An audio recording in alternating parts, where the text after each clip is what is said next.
오늘 말씀은 가난한 이들을 도우라라고 하는 제목의 말씀입니다. 가난한 이를 돕는다라는 것은요, 정말 그 어느 나라, 어느 문화권, 어느 종교에서도 다 이거 좋다고 이야기를 하는 것이죠. 꼭 우리가 기독교 신앙을 가지지 않더라도 다 이건 좋다고 생각하는 겁니다. 그렇기 때문에 가난한 이를 돕는다라고 하는 이 항목이 나오게 되면요, 우리가 흔히 빠지게 되는 그 오류가 하나 있습니다. 그것은 뭐냐면, 이것은 신앙의 문제가 아니라 이것은 어떤 인류 전체가 보편적으로 소유해야만 하는 어떤 도덕과 윤리가 아니겠는가 하는 그런 관점이에요. 여러분, 그러나 오늘 우리는 본문의 말씀을 통해서 가난한 이를 돕고 섬긴다는 것이 가지는 이 영적인 의미를 발견합니다. 가난한 이를 돕고 섬긴다라는 것은 오늘 본문의 말씀을 비추어 보면요, 단순한 인간들이 가지고 있는 도덕 윤리가 아니라는 것입니다. 이것은 약속의 땅에 들어가는 바로 이스라엘 그 민족을 향해서 하나님께서 주신 명령이었어요. 그 약속의 땅에서 하나님의 나라를 이루기 위해서 그들이 반드시 해야만 하는 하나님 나라의 명령이었다는 사실입니다. 우리가 오늘 그 명령을 함께 살펴볼 것입니다. 먼저 그 가난한 이를 섬기되 어떻게 섬겨야 하는지 오늘 본문의 말씀을 통해서 크게 세 가지를 우리가 발견할 수 있는데요, 우리가 한 가지씩 한번 살펴보겠습니다. 신명기 15장 1절입니다. 먼저 한번 읽어보겠습니다. 신명기 15장 1절입니다. 시작. 매 7년마다 너희는 빚을 탕감해 주어야 한다. 이것이 첫 번째예요. 나에게 빚진 자가 있을 때 그에게 어떻게 해야 되느냐 하는 거예요. 약속의 땅에 들어간 사람들, 하나님의 나라를 세우는 사람들은 어떻게 해야 되는가? 7년에 한 번씩 빚을 어떻게 해주라고요? 탕감해 주라고 이야기합니다. 빚을 유예해 주라는 게 아니었어요. 빚을 줄여주라는 얘기도 아니었어요. 그냥 탕감해 주라는 이야기였어요. 세상에서는 정말 생각하기 힘든 지침이 지금 나오고 있다는 것을 우리가 볼 수가 있습니다. 계속해서 신명기 15장 7절 8절은 두 번째 가난한 이들을 위해서 해야 할 일이 나옵니다. 읽어보겠습니다. 시작. 너희 하나님 여호와께서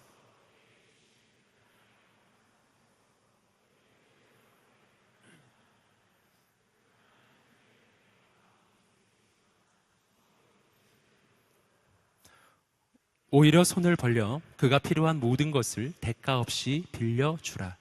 자, 어떤 사람이 힘든 것을 발견하거든, 뭔가 필요한 것을 발견하거든, 어려운 사람 발견하면 어떻게 하라고요? 그를 도와주되 대가 없이 빌려주라.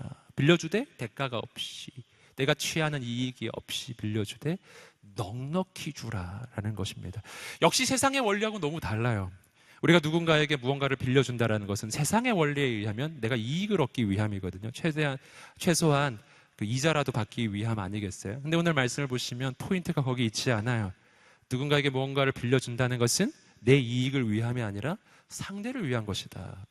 이것이 지금 성경의 두 번째 가르침입니다. 세 번째 경우입니다. 계속해서 12절부터 14절까지 말씀입니다. 12절부터 14절 읽어보겠습니다. 시작.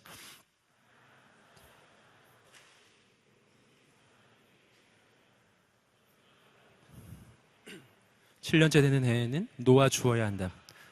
그리고 내가 그를 놓아줄 때는 빈손으로 보내지 마라. 내 양들이나 내 타작마당이나 그에게 넉넉히 베풀어라. 너희 하나님 여호와께서 너에게 복 주신 것처럼 그에게 주어라.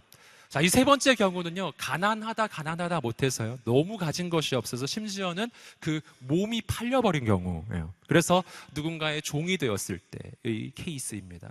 이럴 때 아주 가장 최악의 케이스죠. 이럴 때 어떻게 해야 되는가 하는 것입니다. 이럴 때는 역시 매 7년마다 누군가 종이 되더라도요, 7년째가 되면 그를 풀어주라는 것이었어요. 그냥 완전히 해방시켜 주라는 것이었습니다. 세 가지 기억하시겠어요? 빚을 탕감해 주라. 어려운 사람이 있거든 빌려주되 대가 없이 빌려주라. 세 번째, 누군가 종이 되었거든 7년마다 한 번씩 그냥 풀어줘야 한다. 여러분, 이것은요, 지금 봐도 정말 도저히 우리 힘으로 도저히 지킬 수가 있을 것 같지가 않은 정말 딴 세상의 이야기인 것만 같지 않으세요? 너무나 높은 기준, 너무나 높은 명령이 지금 주어지고 있는 것입니다. 자, 여기서 우리는 성경에서 가난한 자를 도와주라고 하는 것이 세상에서 말하는 가난한 이를 돕는 거하고 개념적으로 정말 다르다는 것을 알 수가 있어요. 세상에서 가난한 자를 돕는다는 것은요, 무언가 좀 더 많이 가진 사람이 무언가 부족한 사람에게 적선을 베푸는 걸, 자비를 베푸는 것이라고요. 그냥 작은 선행을 하는 것입니다. 그것을 위해서 그냥 내 마음의 양심에 기초해서, 내 마음의 선한 의도에 기초해서 그렇게 그냥 다른 일을 조금 도와주는 것이라고 우린 생각하거든요.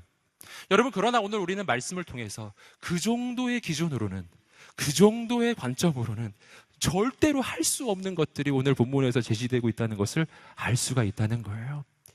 자, 여기서 우리는 어려운 사람을 돕고 섬기는 이 섬김과 나눔이 오늘 우리의 인생 가운데 완전히 새로운 개념으로, 새로운 관점으로 다시 자리를 잡아야 한다는 것을 알게 돼요.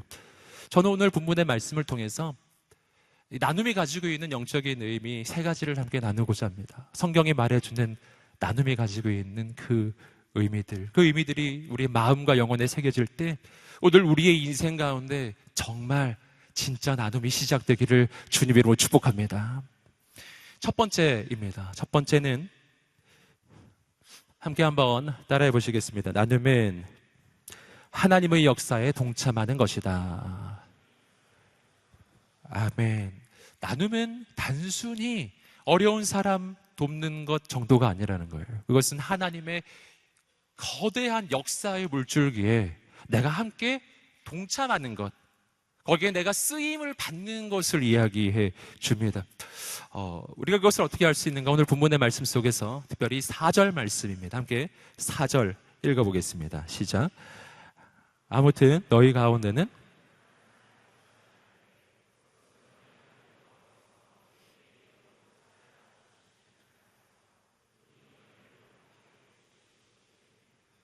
자, 4절 말씀에서 보시면은요, 하나님께서 가난한 자들, 빚진 자를 탕감해 주라고 하는 명령에 이어서 해주시는 말씀입니다. 이 말씀 안에는 왜 하나님께서 그 말씀하시는지, 왜 가난한 자의 빚을 탕감해 주라고 하는지 까닭에 대한 하나님이 설명을 해주시는 거예요. 왜 가난한 자를 도와야 하는가? 그 까닭은 한마디로 줄여서 얘기하면 하나님의 꿈 때문이에요. 이스라엘 백성들이 약속의 땅에 들어가 이루게 될 하나님의 나라, 그 하나님의 나라를 향한 하나님의 비전이 있어요. 그 땅은 그냥 나라가 아니라고요.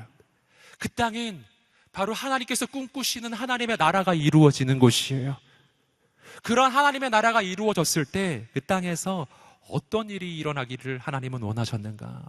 그것이 오늘 본문의 4절에 나와요. 뭐라고 나오죠? 하나님은 그 땅에 있는 너희들을 넉넉하게 복주기 원하신다. 하나님은 그 땅에 있는 모든 자에게 복주기를 원하세요. 함께 따라해 보세요. 하나님은 우리에게 복주기 원하신다. 이 하나님 계획이, 그 땅에 있는 어떤 사람들, 오늘 말씀에서 좀 확인해야 될 것은요, 그 땅에 있는 사람들에 대한 수식어가 별로 없어요. 그냥 너희에게 복주기 원한다라고만 되어 있습니다. 즉 그 땅에 들어간 모든 사람에게, 그 땅에 들어가 있는 모든 하나님의 백성들에게 하나님은 복을 주시기 원하셨는데, 그들이 복을 받아서 어떻게 되기를 원하냐 하면은 오늘 말씀 보시면 이렇게 돼 있죠. 너희 가운데 가난한 사람이 없어야 한다. 그들이 모두 다 복을 받아서 가난한 사람이 없는 나라, 이것이 하나님께서 약속의 땅에서 이루게 될 바로 하나님의 나라를 향한 하나님의 꿈이었어요. 여러분, 그러나 우리가 잘 아시는 것처럼 현실은 그렇지가 않죠. 우리가 보고 있는 이 땅에서도 늘 가난한 사람이 있어요. 오늘 본문에서도 그래서 아래쪽으로 좀 내려오시면요, 이 현실 문제에 대한 지적도 있습니다. 좀 내려오셔서 우리 11절 말씀 함께 또 읽어보겠습니다. 시작. 땅에는 항상 가난한 사람들이 있을 것이다.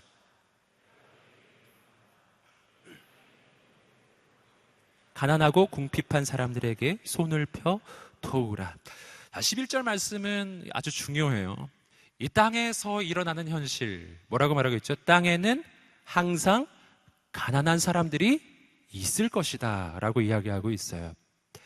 자, 오늘 여기서 우리는 4절 말씀과 11절 말씀이 서로 충돌하고 있다는 것을 보게 됩니다. 4절 말씀에서 뭐라고 이야기했죠? 하나님은 너희 가운데는 가난한 사람이 없어야 한다라고 하는 하나님의 비전이 선포되고 있어요. 그런데 11절 말씀을 보시면은 그렇지 않은 현실을 말해주는 거예요. 그러나 이 땅에는 가난한 사람이 있어요, 없어요? 있다라는 것이죠. 언제 있죠? 항상 있다라는 것입니다. 여러분, 하나님은 놀랍고 위대하신 분이시지만 인간은 부족합니다. 늘 실수해요. 실패해요. 인간은 죄를 지어요. 죄인들인 인간들이 함께 사는 이 세상에는 언제나 가난한 자가 있어요. 이것이 현실입니다. 자, 여기서 우리는 하나님의 비전, 가난한 자가 없어야 한다라는, 모든 사람이 복받는 그러한 세상, 모든 사람이 하나님의 복을 누리는 그러한 나라가 되는 그런 하나님의 꿈이 있는가 하면 반대로 그 비전과는 서로 상충되는, 모순되는, 충돌되는 이 땅에 현실이 있음도 보게 되는 걸. 가난한 자가 있는 이 현실이. 자, 비전과 현실 사이의 이 간격, 이 간극을 어떻게 채우죠? 여러분, 오늘 말씀에서 우리는 그 간극이 어떻게 채워지는지 하나님이 직접 그 해법을 설명해 주신 것을 우리가 조금 전에 읽으셨어요. 11절 말씀입니다. 다시 한번 11절 말씀을 한번 보여주시겠어요? 11절 말씀 다시 한번 읽어보겠습니다. 시작. 땅에는 항상 가난한 사람들이 있을 것이다.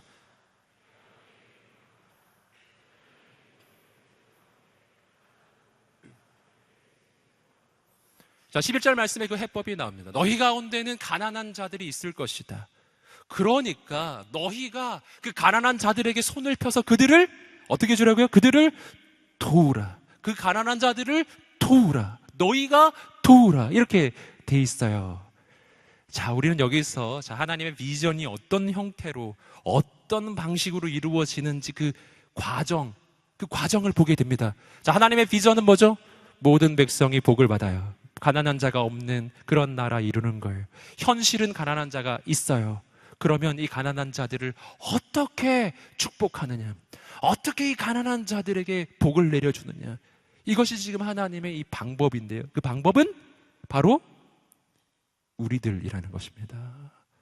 우리가 하나님의 대안이에요.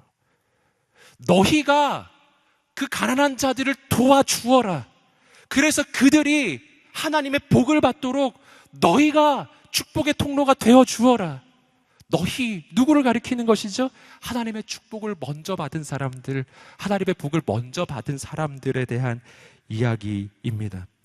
여러분, 여기서 우리는 이 하나님의 비전이 이루어지기는 이루어지는데요, 하나님께서 직접 모든 것을 이루어 가시지 아니하고 하나님의 사람을 부르셔서 그들을 통해서 이루어 가신다는 것을 알게 되는 것입니다. 한번 말해 보시겠어요? 나는 하나님의 대안입니다. 아멘. 바로 당신이 하나님의 대안이라는 것이죠. 여러분, 여기서 우리는 나눔이라고 하는 것이요, 단순한 시혜가 아니고 단순한 어떤 적선을 베푸는 것도 아니라는 것을 알게 돼요.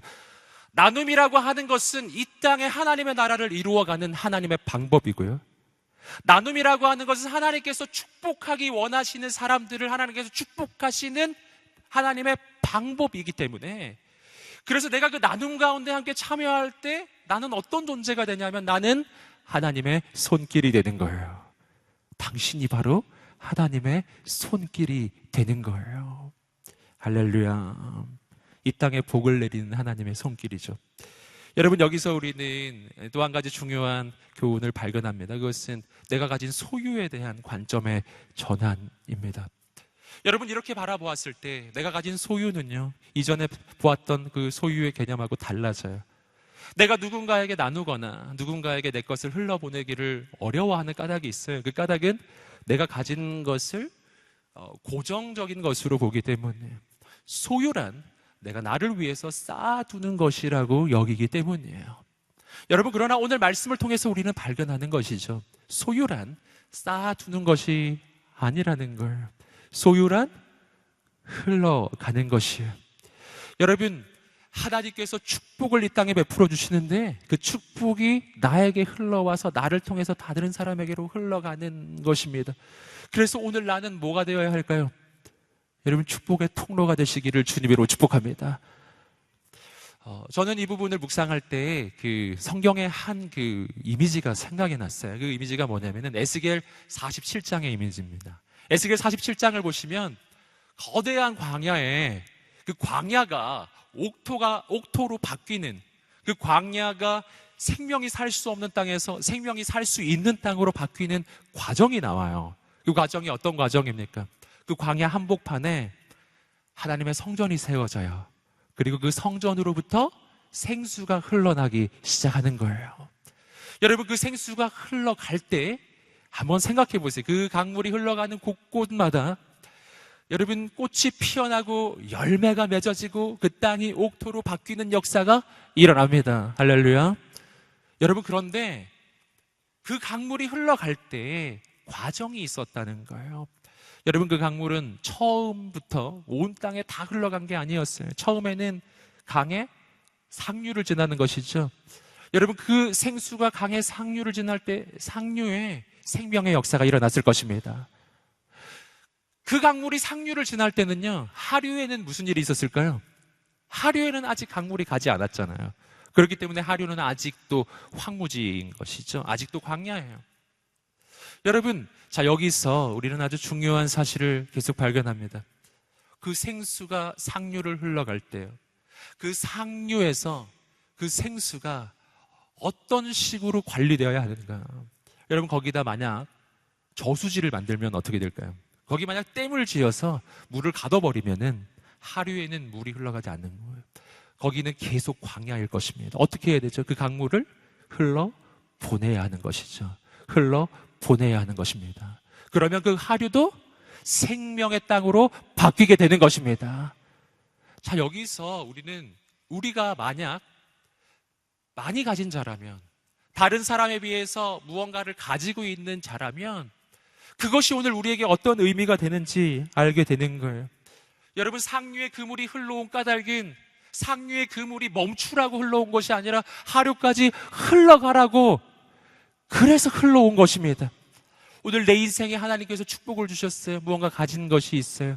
이것은 나에게 자랑이 아니라는 거예요. 이것이 나에게 있는 이유가 있습니다. 내게 무언가가 있다면 그것이 없는 자에게 그것이 흘러갈 수 있도록 하나님께서 나를 통로로 부르셨다는 것을 오늘 믿게 되기를 주님으로 축복합니다. 그러므로 하나님께서 나에게 주신 축복, 그것은 축복만이 아니라 나에게 사명이 된다는 거예요. 할렐루야. 하나님의 축복은 뭐라고요? 내게 사명이라고 하는 것입니다. 그러므로 오늘 여기서 또 한 가지를 알게 되는 것이죠. 만약 내가 상류가 아니라, 그 강물이 처음 흘러온 상류가 아니라 내가 그 강물의 하류에 있는 인생이라면, 내가 가진 것이 없는 인생이라면 그렇다 할지라도 낭망하지 말라는 것입니다. 왜냐하면 하나님의 축복은 상류를 지나 하류까지 온 세상을 향해서 흘러가는 것이기 때문에 하나님은 온 세상을 축복하기 원하십니다. 여러분, 이것이 오늘 우리의 믿음이라고 하는 거예요. 오늘 말씀을 통해서 나눔에 대해서 발견하는 두 번째 중요한 영적인 원리가 있습니다. 그것은 이것입니다. 함께 한번 따라해 보겠습니다. 나눔은 내 인생을 축복하는 하나님의 방법이다. 나눔은 내 인생을 축복하는 하나님의 방법이기도 해요. 신명기 15장 10절에서 우리는 그것을 발견할 수 있습니다. 신명기 15장 10절입니다. 읽어보겠습니다. 시작. 그에게 넉넉히 주되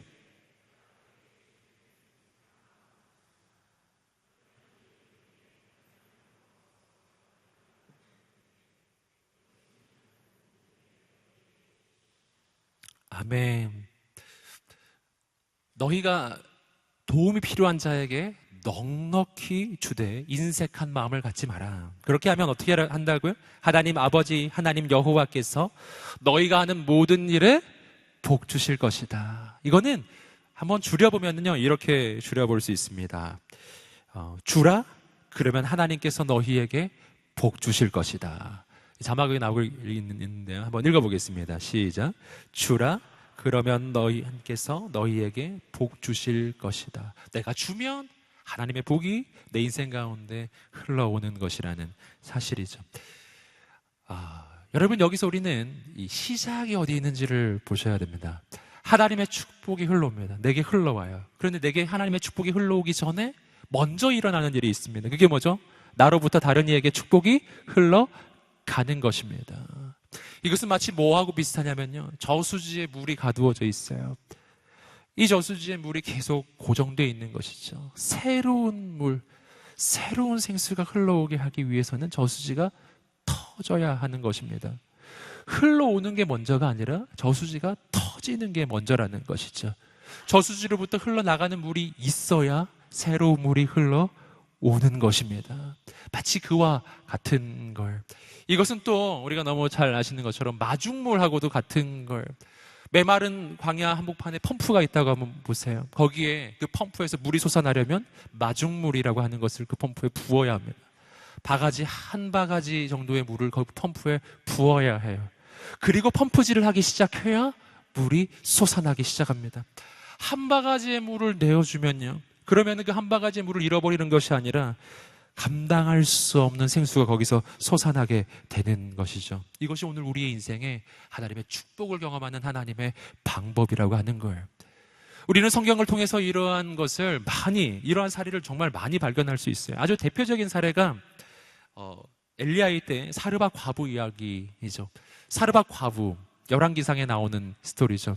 그는 흉년 가운데 죽을 수밖에 없게 됐어요. 마지막 남은 밀가루가 조금 있었고, 그리고 기름이 아주 조금 있었어요. 자기 아들과 함께 한 번 먹으면은 그냥 죽을 수밖에 없는 그런 양이 있었던 거예요. 그런데 참 놀라운 일을 하나님께서 하시는데, 그것은 엘리야를 그에게 보내셔서요, 그 여인에게 한 가지 요청을 합니다. 그것은 뭐냐면은 그 밀가루로 빵을 하나 만들어서 엘리야에게 달라는 것이었어요. 작은 빵을 만들어서 엘리야에게 달라. 이거는 정말 이해할 수 없는 명령이었어요. 마지막 남아있는 밀가루, 마지막 남아있는 기름이었기 때문이죠. 여러분, 그런데 놀라운 것은 그 이해할 수 없는 명령을 사르밧 과부가 한다는 겁니다. 정말 작은 빵을 하나 만들어서 먼저, 나와 아들이 먹지 않고 먼저 엘리야에게 주는 거예요. 그때 무슨 일이 일어났죠? 그 집에 흉년 동안 기름이 마르지 않고 통에 밀가루가 떨어지지 않게 계속해서 채워지는 하나님의 놀라운 기적의 역사가 일어났어요. 여러분, 작은 것을 내어줄 때 하나님께서 부어주시는 축복이 훨씬 더 크다라는 것입니다. 오병이어의 현장도 바로 그런 현장이었습니다. 작은 아이가 도시락을 내어놓았어요. 떡 5개와 물고기 2마리밖에 없는 도시락. 우리가 잘 아시는 것처럼 그 도시락은 딱 한 명이 먹으면 되는 도시락이었는데 그것을 내어놓아요. 그때 무슨 일이 일어났죠? 여자와 아이를 합쳐서 15,000명의 사람이 그 떡과 물고기를 먹고도 남는 놀라운 기적이 일어난 것이죠. 여러분, 그 도시락을 내놓았던 그 아이는 그 떡과 물고기를 먹었겠습니까? 당연히 먹었죠. 여러분, 오늘 성경을 통해서 발견하는 것이 있습니다. 내 작은 것을 내어놓을 때 그것을 통해 이루시는 하나님의 역사는 더 크고 놀랍다라는 것입니다. 여러분, 여기서 우리는 또 한 가지를 좀 생각해 볼 수 있어요. 그것은 뭐냐면, 누가 나눌 수 있겠는가? 누가 자신의 것을 줄 수 있겠는가 하는 그 질문입니다. 오늘 말씀을 통해서, 그리고 아까 드렸던 오병이어의 역사를 통해서, 그리고 사르밧 과부의 이야기를 통해서 우리가 발견하는 것 하나가 있어요. 다른 이에게 무언가를 줄 수 있는 사람은 많은 것을 가진 사람이 아니더라는 거예요. 성경을 보면 많이 가져서 누군가에게 뭔가를 줬던 사람 별로 없어요. 사르밧 과부, 아무것도 없는 인생, 작은 아이, 그냥 도시락 하나 있었던 사람이었잖아요. 많은 것을 가져야만 누군가에게 무언가를 줄 수 있는 것이 아니라 작은 것을 가져도 믿음이 있는 사람이에요. 하나님께서 내 인생을 책임지실 것을 믿는 그 믿음의 사람만이 자신의 것을 내어줄 수 있는 줄 믿습니다. 여러분, 그래서 오늘 우리에게 뭐가 필요할까요? 내가 누군가를 살리기 위해 필요한 것은요, 더 많은 재물이 아니라 믿음이 필요해요. 하나님께서 내 인생을 책임지실 것이라고 하는 바로 그 믿음이 필요해요. 사르밧 과부가 품었던 바로 그 믿음이 필요해요. 작은 아이가 품었던 그 믿음이 우리에게 필요하다는 것입니다. 여러분, 오늘 우리에게 그 믿음이 있게 되기를 주님의 이름으로 축복합니다. 지지난주에 우리 대학 청년부가 함께 영화를 보았습니다. 지금도 좀 상영 중인, 아까도 소개해드렸던 서서평 영화였죠. 아주 놀라운 영화였는데, 제가 예배 시간에도 함께 한번 보았지만 다시 한번 그 영화를 볼 때 이 똑같은 장면에서 막 눈물이 나더라고요. 그 장면이 언제냐면은, 이 영화가 워낙 담담하게 만들어져 있잖아요.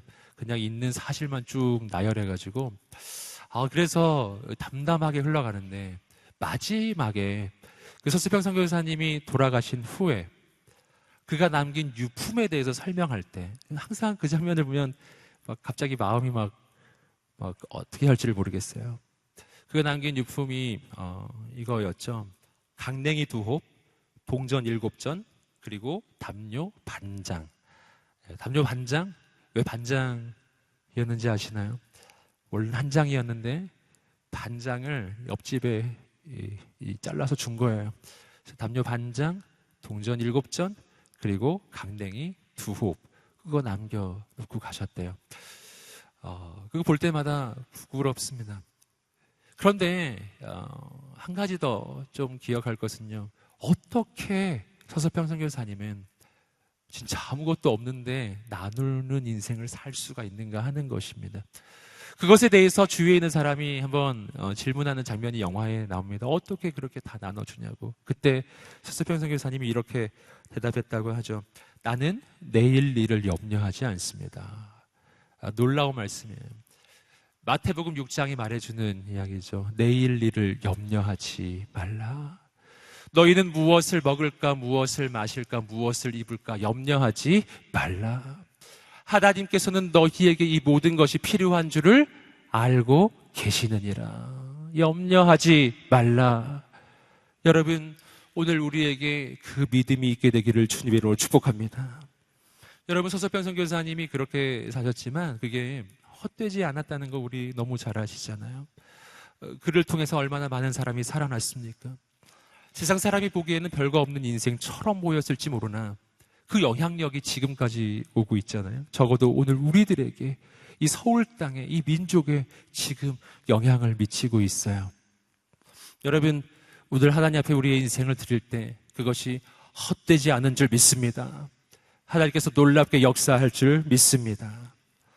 세 번째입니다. 세 번째, 내가 나누는 것에 가지고 있는 세 번째 매우 중요한 의미는, 내가 줄 수 있는 까닭은 하나님께서 나에게 먼저 주셨기 때문이라는 거예요. 하나님께서 내게 주신 것을 생각해 보라는 것이죠. 신명기 15장 14절, 15절 말씀이 그것을 오늘 이야기해 주고 있습니다. 14절, 15절 읽어보겠습니다. 시작. 내 양들이나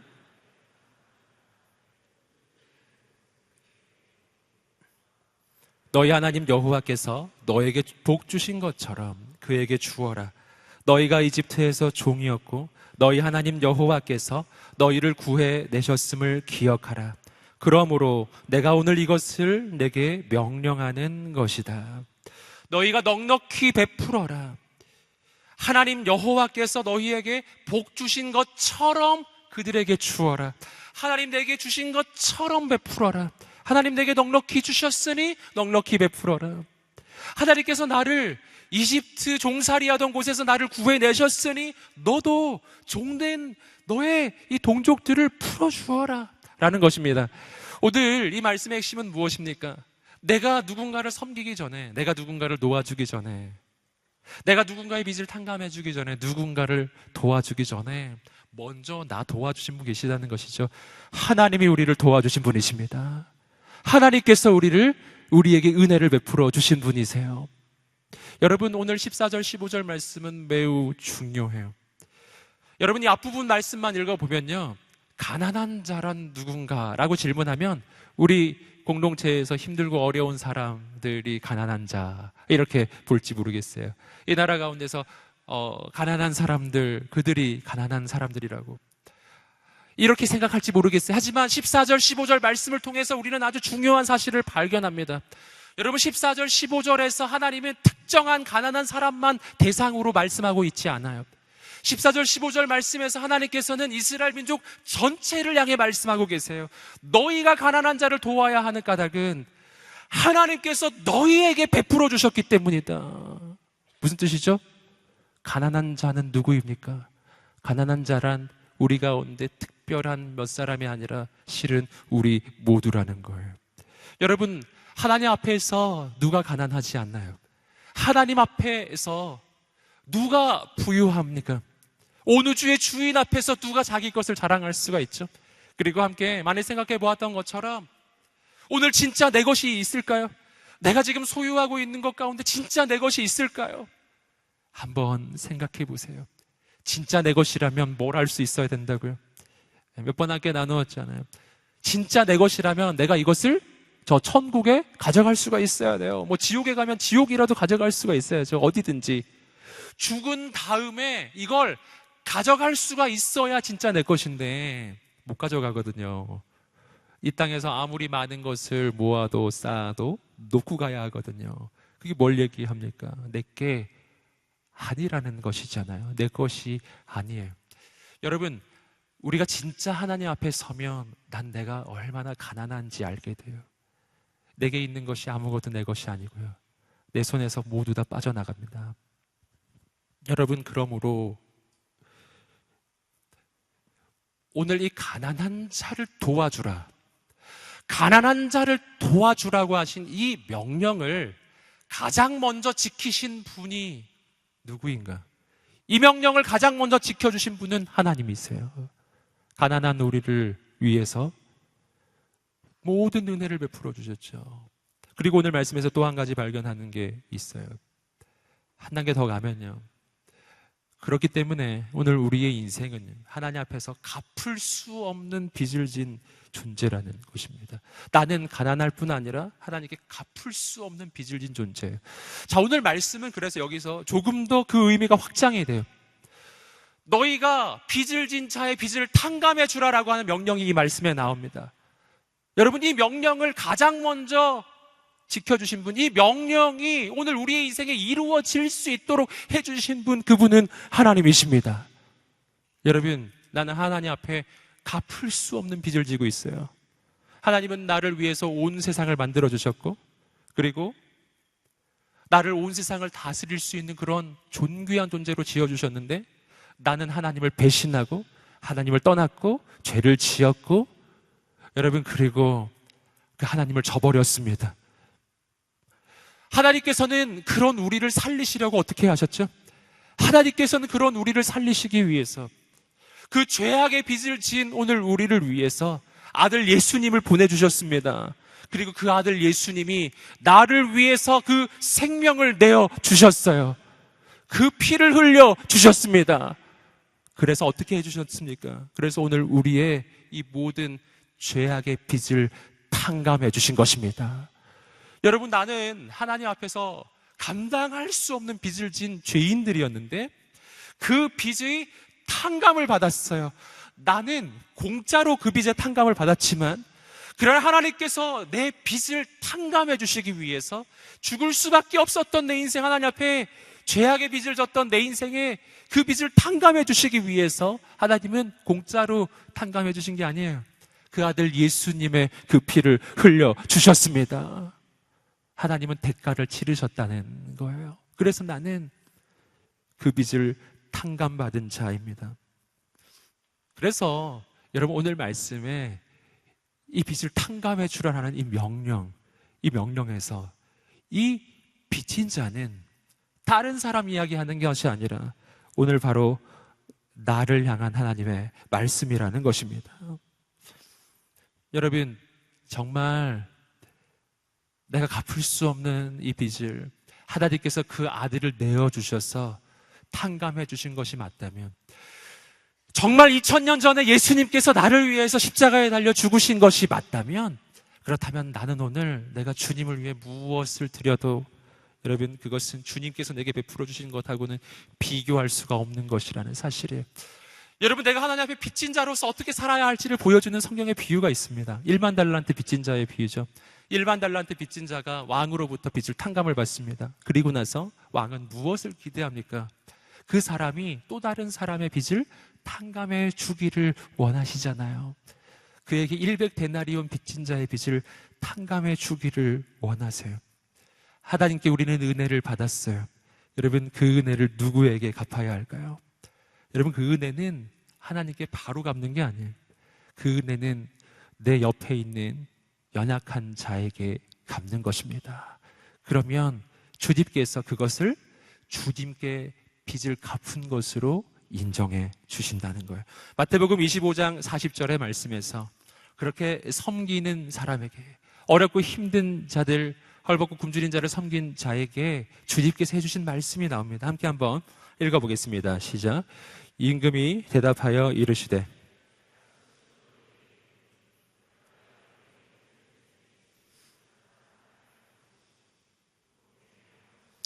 아멘. 지극히 작은 자 한 사람에게 한 것이고 누구에게 한 것이라고요? 주님께 한 것이라는 사실이에요. 여러분, 주님께 갚아야 할 은혜, 누구에게 갚아야 할까요? 작은 자, 연약한 자, 바로 내 주변에 있는 바로 그들에게 갚는 것입니다. 할렐루야. 여러분, 오늘 우리의 인생이 그렇게 오늘 축복과 은혜의 통로가 되시기를 주님의 이름으로 축복합니다. 그러므로 오늘 우리의 인생 가운데 먼저 일어나야 할 일이 있어요. 오늘 내가 정말 나눔의 사람, 정말 한 영혼을 살리는 하나님의 사람이 되기 위해서 먼저 필요한 일이 있어요. 그것은 뭐냐면은 내가 얼마나 한량없는 은혜를 받은 사람인지, 얼마나 큰 빚을 탕감받은 사람인지를 먼저 아는 거예요. 오늘 이 시간이 그 시간이 되기를 주님으로 축복합니다. 내가 얼마나 예수님께 큰 은혜를 받은 사람인지 아는 거예요. 그 은혜를 알아야만 내가 갚기 시작해요. 그것을 갚을 때 아깝지가 않은 거예요. 여러분, 성경에서 그런 인생 한 사람 발견합니다. 주님을 만날 때 인생이 얼마나 완벽하게 바뀔 수가 있는가. 삭개오의 인생이죠. 그는 돈만 위해 살았던 인생이잖아요. 돈을 위해 전 인생을 걸었던 사람이에요. 사람들의 지탄받는 것도 감수했던 사람인데 예수님을 진짜 만나니까 인생이 완전히 바뀌어버렸어요. 그 바뀐 인생을 삭개오는 이렇게 말합니다. 누가복음 19장 8절 말씀입니다. 읽어보겠습니다. 시작. 삭개오는 서서 주께 말했습니다.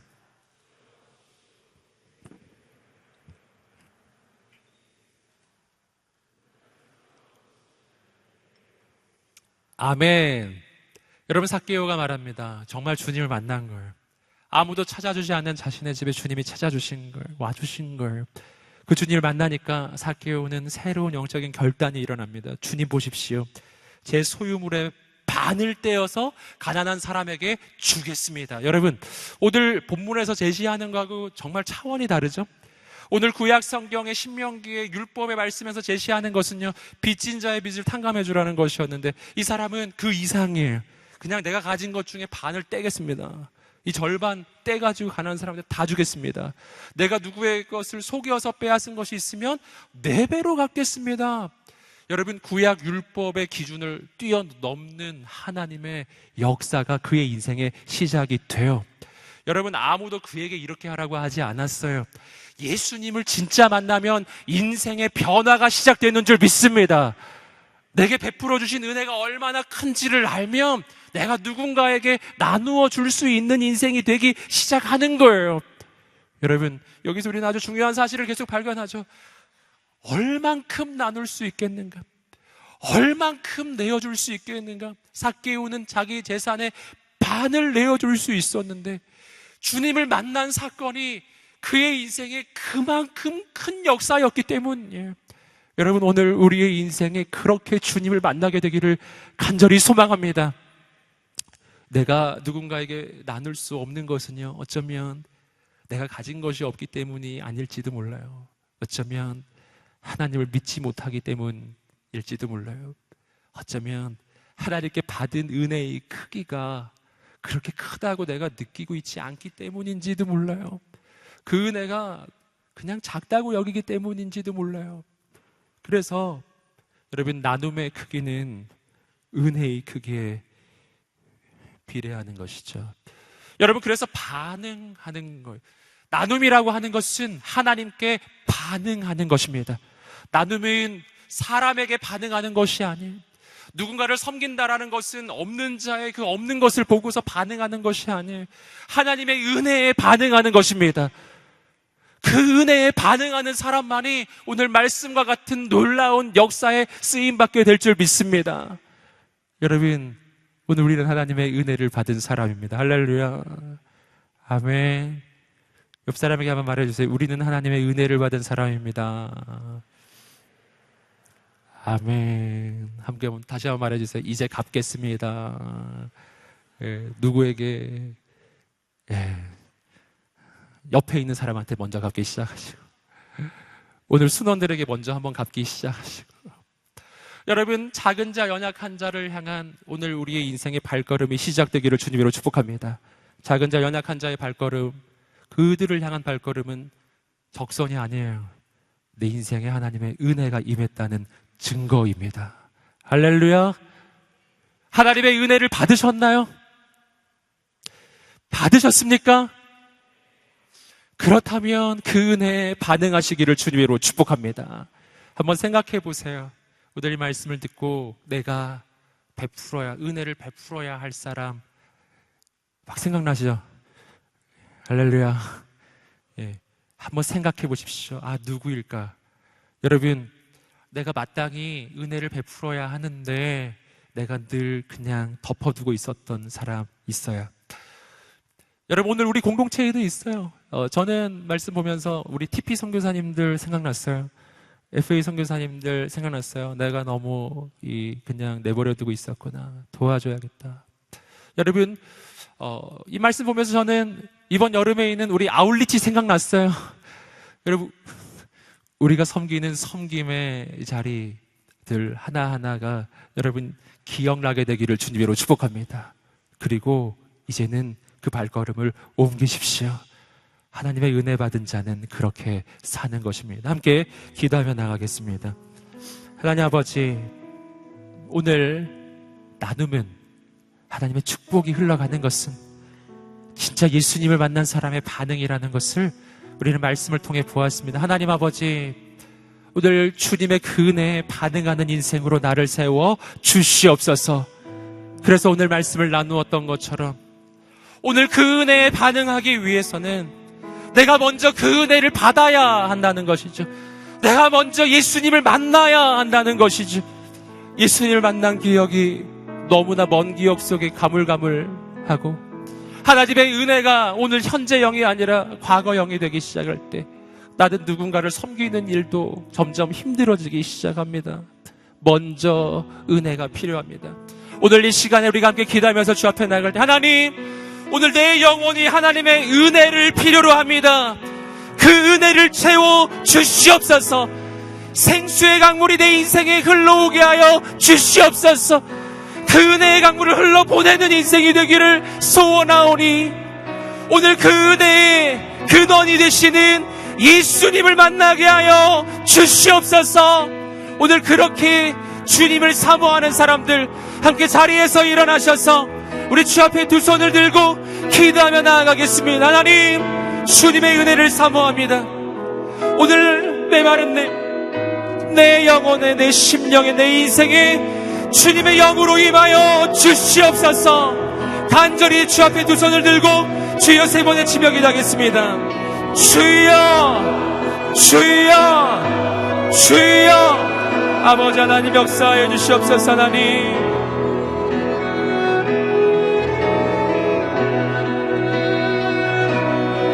거룩하신 하나님 임하여 주시옵소서. 하나님 아버지,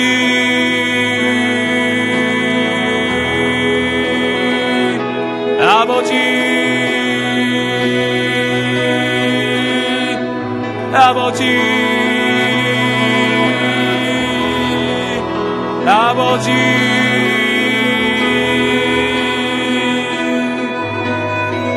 아버지, 도와주시옵소서. 은혜를 내려 주시옵소서. 하나님, 오늘 예수님을 만나기를 소원합니다. 오늘 주님을 만나기를 소원합니다. 하나님, 오늘 우리 가운데 오시옵소서. 임하여 주시옵소서.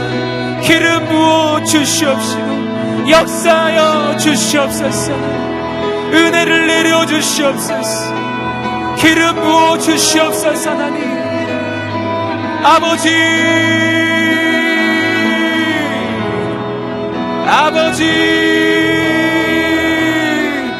도와주시옵소서. 하나님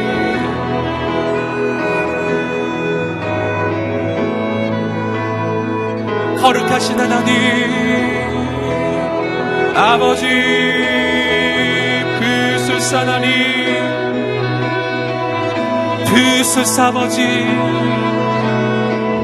부수사 아버지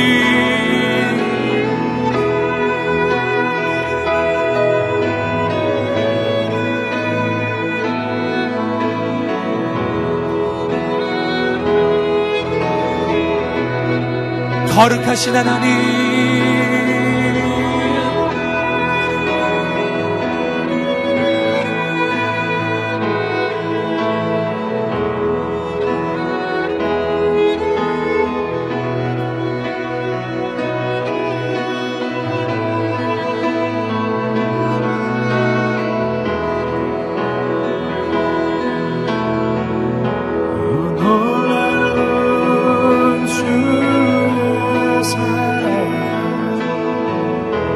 날 위해 죽으신 주 오 놀라운 주의 사랑 오 놀라운 주의 사랑 기쁨으로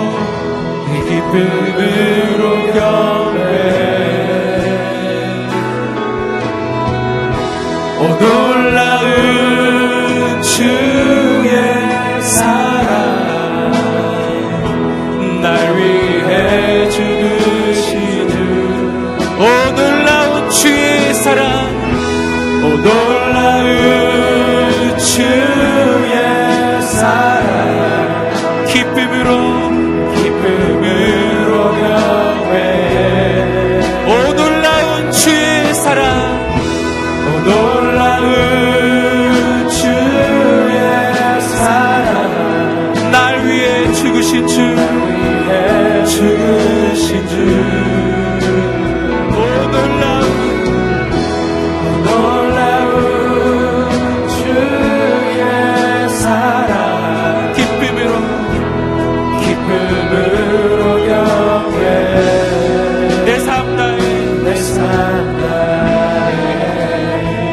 주 경배 살아계신 하나님 오늘 내가 하나님의 은혜로만 살게 하여 주시옵소서. 하나님 나는 내가 가진 것으로 사는 인생이 아니라 하나님께로부터 흘러오는 그 은혜로 사는 인생임을 오늘 깨닫게 하여 주시옵소서. 내게 주신 은혜가 너무나 커서 그 은혜가 너무나 커서 그 은혜의 깊이가 깊고 그 은혜의 넓이가 너무나 넓어서 그 은혜가 너무나 커서 내 인생을 흘러 넘치게 하여 주시옵소서. 그 은혜의 통로로 내 인생이 세워지게 하여 주시옵소서. 오늘 이 시간에 한 번 더 기도하면서 주 앞에 나갈 때 내가 하나님의 은혜의 통로가 되어 주어야 할 그 한 사람, 내가 섬겨야 할 한 사람, 나를 통해 살아나야 할 한 사람을 놓고 기도하며 나가겠습니다. 하나님 아버지 나를 통해 한 영혼이 살아나게 하여 주시옵소서. 나를 통해 이 땅이 살아나게 하여 주시옵소서. 하나님은 나를 우리가 있는 가정과 학교와 직장에 그런 사람으로 세워주셨습니다. 하나님의 축복과 은혜의 통로로 하나님의 역사의 통로로 세워주셨으니 하나님 나를 통해 그런 생명의 역사가 나타나게 하여 주시옵소서. 내가 품을 수 없었던 한 사람, 섬기지 못했던 한 사람 주께 의탁하며 우리 주 앞에 두 손을 들고 다시 한번 주여 세 번의 치며 기도하겠습니다. 주여 주여 주여 아버지 하나님 은혜를 내려주시옵시고 이름 부어 주시옵소서. 하나님 오늘 나를 통해 한 영혼이 살아나는 역사가 있게 하여 주시고 아버지 하나님 기름 부어 주시옵소서.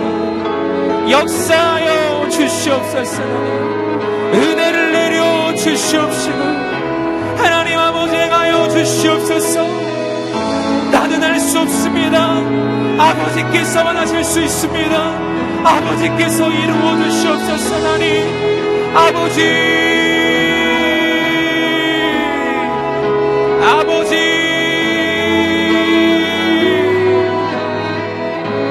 도와주시옵소서. 역사하여 주시옵소서. 하나님 나를 통해 한 영혼이 살아나게 하여 주시고, 나를 통해 한 심령이 살아나게 하시고, 아버지 내가 가는 곳곳마다 생명의 역사가 나타나게 하여 주시옵소서. 하나님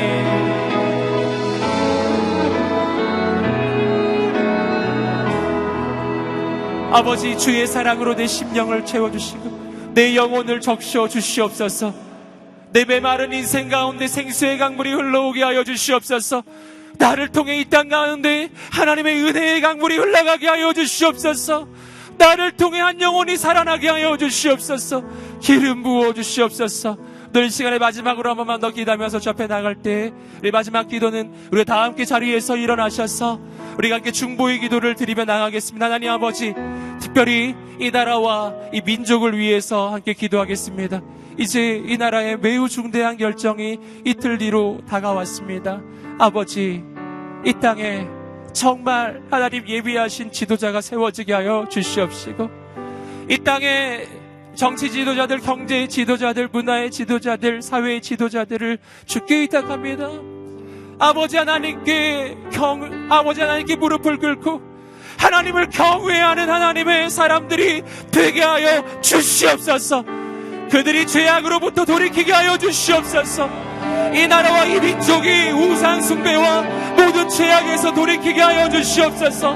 말씀처럼 가난하고 어려운 이를 돌보는 이 나라 이 민족이 되게 하여 주시옵소서. 이번 선거를 통해서 이 땅에 새로운 하나님의 역사가 시작되게 하여 주시옵소서.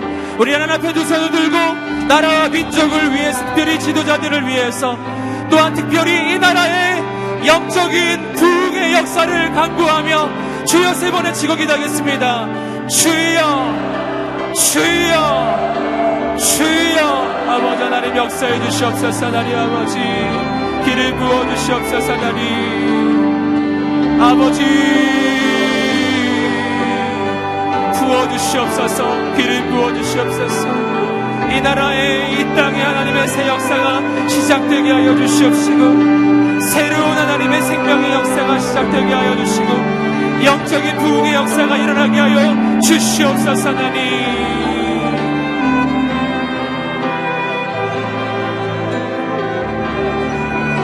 아버지,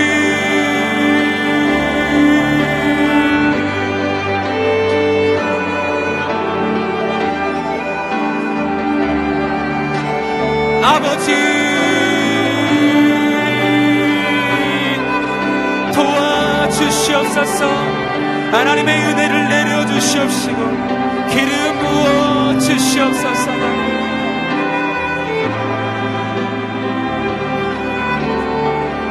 아버지